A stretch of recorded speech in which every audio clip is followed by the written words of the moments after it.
They didn't just cut me off, they tried to delete me. Like if they stopped saying my name, the family tree would heal over the scar. Manhattan in winter is all gray sky and dirty ice slush at the curb. Wind off the avenues. Fluorescent light leaking out of office windows like it's judging you.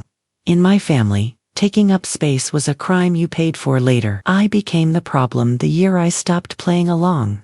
Grandma Margaret asked me to sign a family pledge at Sunday lunch, thick paper.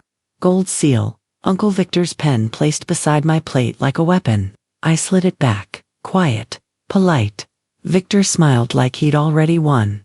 Then Thanksgiving came. Blake bragged about his new title. Tessa filmed a champagne pour for her stories. Victor made a joke about cutting dead weight, and everyone laughed like it was harmless. I said, "You mean me?" The room went still. Grandma's fork paused midair. 2 weeks later, my card stopped working. My phone plan vanished. The group chat disappeared like it never existed. The news about Grandma didn't come from them. It came as a clipped text from an unknown number. Margaret passed this morning. Service Friday. No signature. No, I'm sorry. Just coordinates. The funeral was polished wood and harsh lobby lights, the kind that makes people look guilty, even when they're innocent. My coat smelled like wet sidewalk and cheap coffee from the cart outside. Inside, the air was too warm, thick with lilies. Victor sat front row, grief performed in small, expensive motions. Blake glanced at me and looked away like eye contact would count as permission.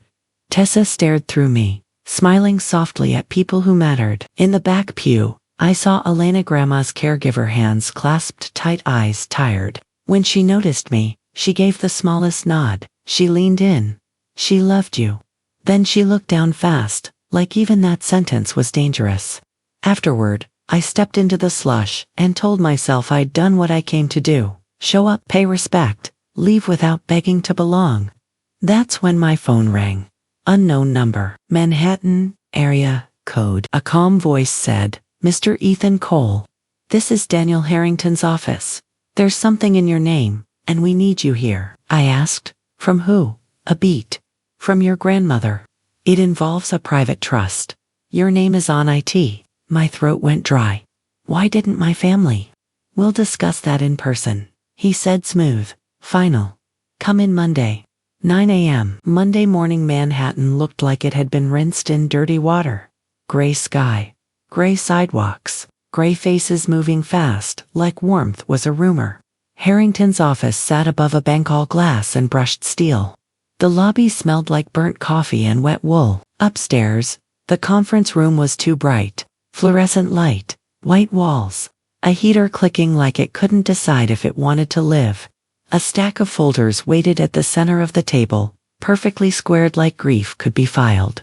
Uncle Victor was already seated in the chair that felt like it belonged to him. Black suit, silver watch, calm smile that never touched his eyes. Blake came in hot, restless, jaw tight.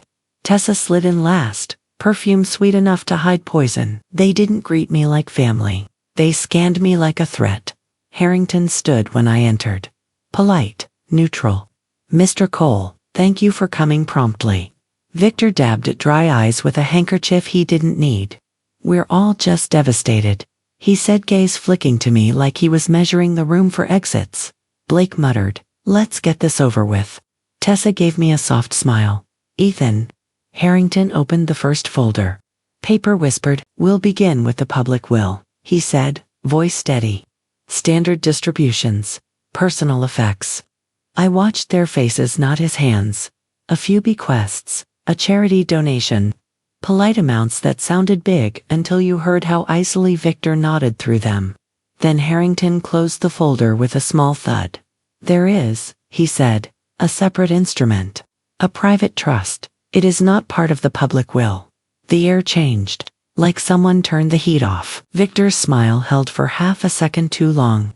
"A trust," he repeated. Blake sat up. Tessa's eyes widened, perfectly timed. Harrington slid a second folder forward. "The trust is funded at $45 million. He didn't raise his voice. He didn't have to. Established by Margaret Cole prior to her passing." And in my chest, the number hit like a door slamming. 45 million. Mine. Blake's voice cracked.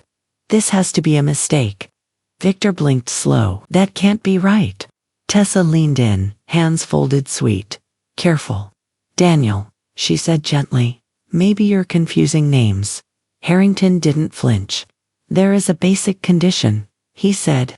The beneficiary must be the correct person identified and verified, and must accept under the terms Margaret set. Victor's eyes cut to me sharp and fast.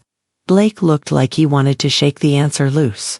Tessa's smile stayed, but it thinned. At the doorway, I caught a glimpse of Elena coat still on, hands clasped tight. She met my eyes. Then she looked away immediately like even eye contact could cost her. Harrington continued, calm as snowfall.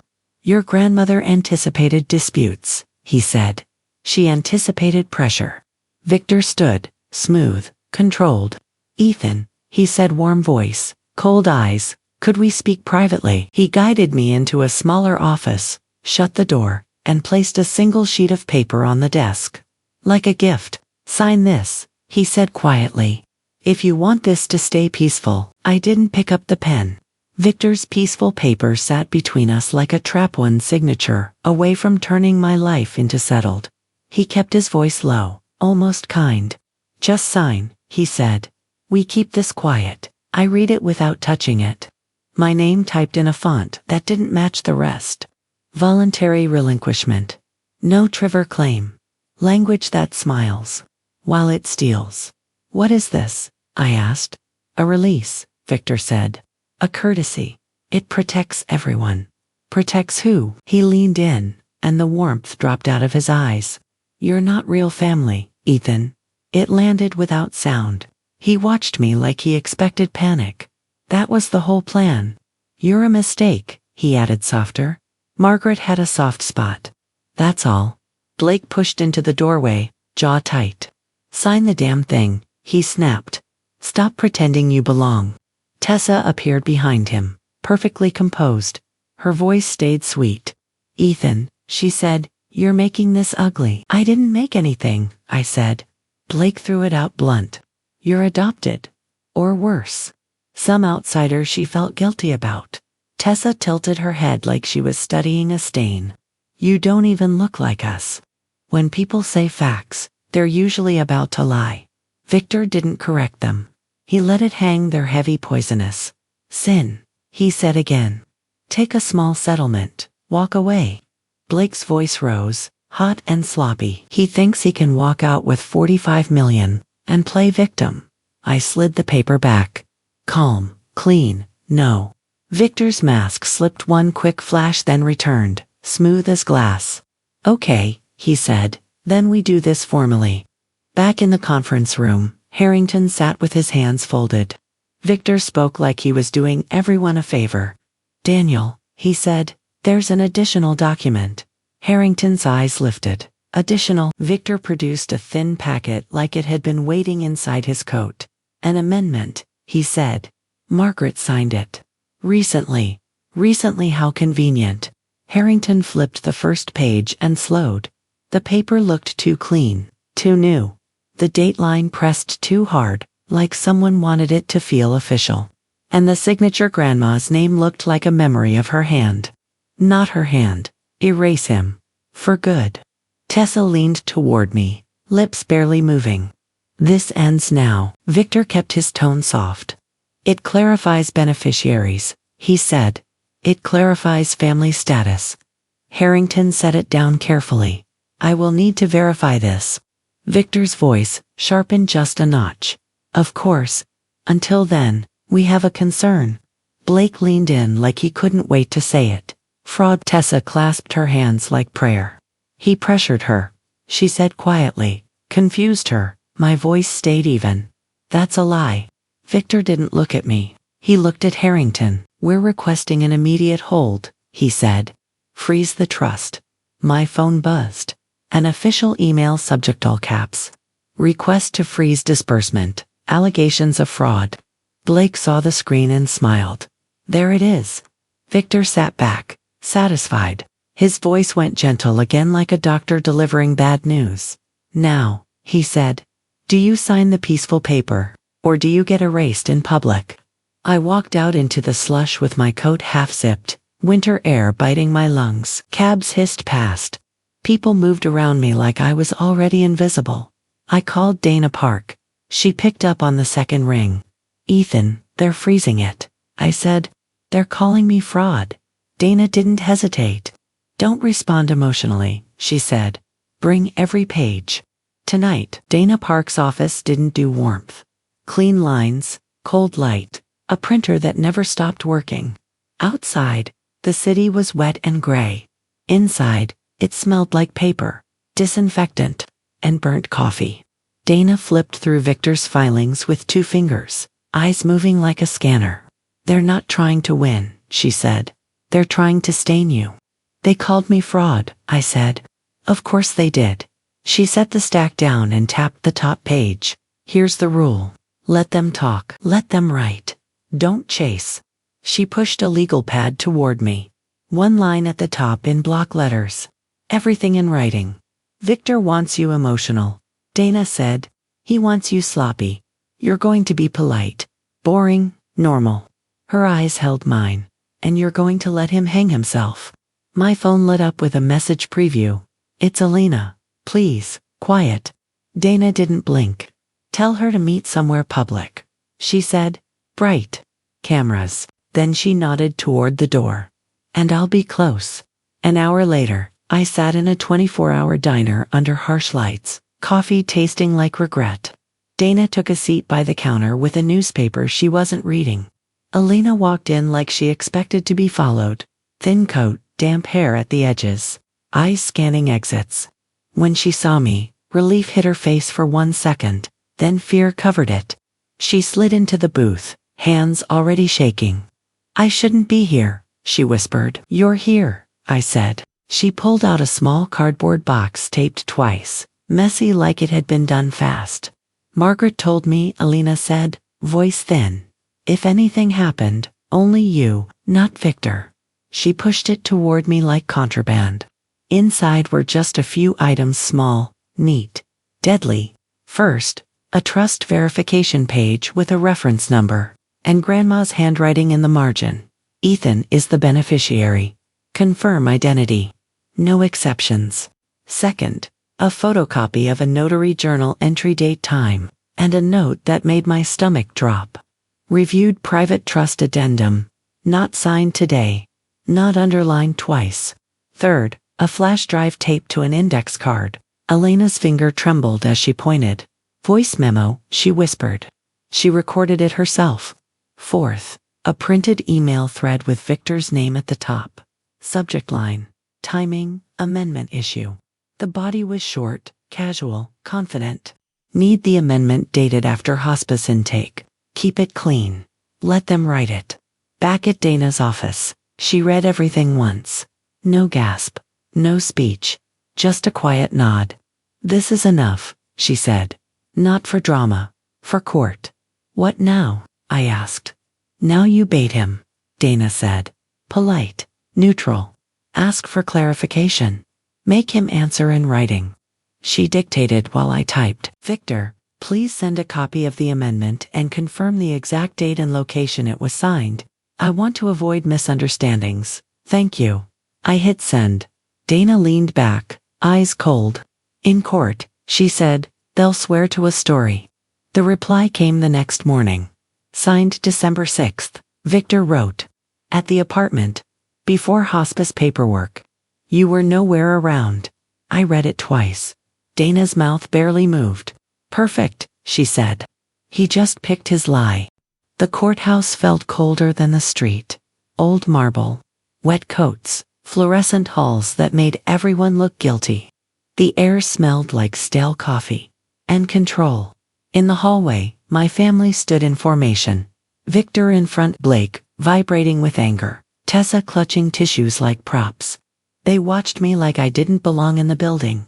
Inside, the judge took the bench, and the room went heavy quiet. Victor rose first. Smooth as ever. Your Honor, he said, I'm here to protect my mother's estate from exploitation. He called Grandma the estate, like she was a portfolio. Then he aimed his story at me. This individual was estranged, Victor said. He reappeared at a vulnerable time. To access a $45 million trust, Blake jumped in. He's not even family, he snapped. Tessa went soft and wounded. We tried, she said, eyes shining. But he's doing this to hurt us. I kept my hands folded, face calm. They wanted my reaction more than they wanted the truth. Victor continued, confident. We submitted an amendment signed by Margaret Cole, he said, clarifying the beneficiary. Dana stood. No drama, no heat. Mr. Victor Cole, she said, you're swearing you have personal knowledge of when that amendment was signed. Yes, Victor said. And you're swearing, Dana added. It was signed the morning of December 6th, before hospice paperwork, at Margaret Cole's apartment. Victor nodded, decisive. Correct, wrong lie, wrong day. Dana approached with one page. Your Honor, she said, this is a notary journal record tied to their document trail. It includes date, time, and a note about the private trust addendum. The judge leaned forward. The room got so quiet my ears rang. Dana tapped the line. This places Margaret Cole elsewhere at the time he claimed she signed at the apartment. Tap again. And it notes the addendum was reviewed, but not signed that day. Victor's jaw tightened. That's... Dana didn't argue. She asked one clean question. So the notary journal is wrong. Victor swallowed, incomplete. Dana lifted their filed amendment. Then compare, she said. Witness names, typed not signed. Dateline ink behaves differently than the signature line. It doesn't match one moment, one pen, one hand. Victor tried to pivot. This is character assassination, he said. We're grieving. Dana's face stayed blank. Not attacking, she said, verifying. Then she held up the flash drive. Your Honor, Dana said. We have a brief recorded statement from Margaret Cole, made in anticipation of interference. Victor's eyes snapped to it. Hot FAST. The judge nodded once. Proceed. Grandma's voice filled the room older, tired. But clear. She said my name, Ethan. She stated her intent. She warned that Victor would try to change paperwork. She said anyone calling me not family was lying. Dana stopped at the moment the point landed. Silence dropped like a weight. Blake went red, then pale. Tessa stared at the table, blinking too fast. Victor didn't move. The judge spoke, calm and final. The trust remains in effect, pending proper verification, he said. Given these inconsistencies, I'm ordering further review of the submitted amendment and related filings. Victor opened his mouth. Nothing came out. The judge looked straight at him. Mr. Cole, he added, your representations to this court will be examined. Do you understand? Victor's voice came back smaller than I'd ever heard it. Yes, Your Honor. In the hallway afterward, a trust officer approached Dana and me. Distribution meeting is next, he said. You'll receive the notice. Down the hall, I saw Elena watching, hands clasped tight. Court was only the door. Outside, the sky was already bruising purple. Winter dusk came early, like the city was tired of watching people fight. Victor walked past me without looking, chin up, shoulders squared, but the speed in his steps told the truth. Blake followed, jaw clenched, eyes wild. Tessa stayed close to Victor, face composed, lashes wet like she could cry on command. The scariest part wasn't losing, it was getting seen. Dana's phone rang twice on the courthouse steps. She listened, said, understood, and hung up. They're freezing Victor's control while this gets reviewed, she told me. He won't be touching anything for a while. I nodded. No celebration. No speech, just air returning to my lungs. The distribution meeting wasn't dramatic. Same cold lights, same paper smell, same coffee that tasted like burnt patience. The trust officer spoke in that neutral voice professionals use when your life is just another file. But this time, my name wasn't a question. Beneficiary confirmed, he said. Distribution will proceed. I expected fireworks. I expected rage. I expected the world to apologize. Instead, I felt lighter. Like I'd been holding my breath for years without noticing. Money isn't the point. The money was bait. The real fight was whether I existed in the story at all. Afterward, I found Elena outside standing near a bus stop, hands tucked into sleeves too thin for the cold. She looked like she was waiting to be punished. For doing the right thing when she saw me, she flinched first. Like kindness was a trick. Victor called me, she whispered. He said I'd never work in this city again. You kept your promise, I said. That's why you're standing here scared. She tried to shake her head. I didn't want trouble, she whispered. I promised, Margaret. I know, I said. And I'm not letting that promise ruin you. Dana helped me set it up clean. Not flashy, not public. A small retirement fund in Elena's name. A prepaid lease so she could sleep without checking the door. A letter on firm letterhead stating she acted in good faith and would be protected from retaliation. Elena stared at the paperwork like it couldn't be real. I don't deserve— Yes, I said, cutting it off gently. You do. That night, I walked through Manhattan slush under streetlights that turned dirty ice into glitter. The city kept moving, indifferent. And I heard my own first line echo back. They tried to erase me. But I didn't win by becoming them. I won by staying real, when they went fake. So tell me, if your family tried to erase you, who would you choose to save?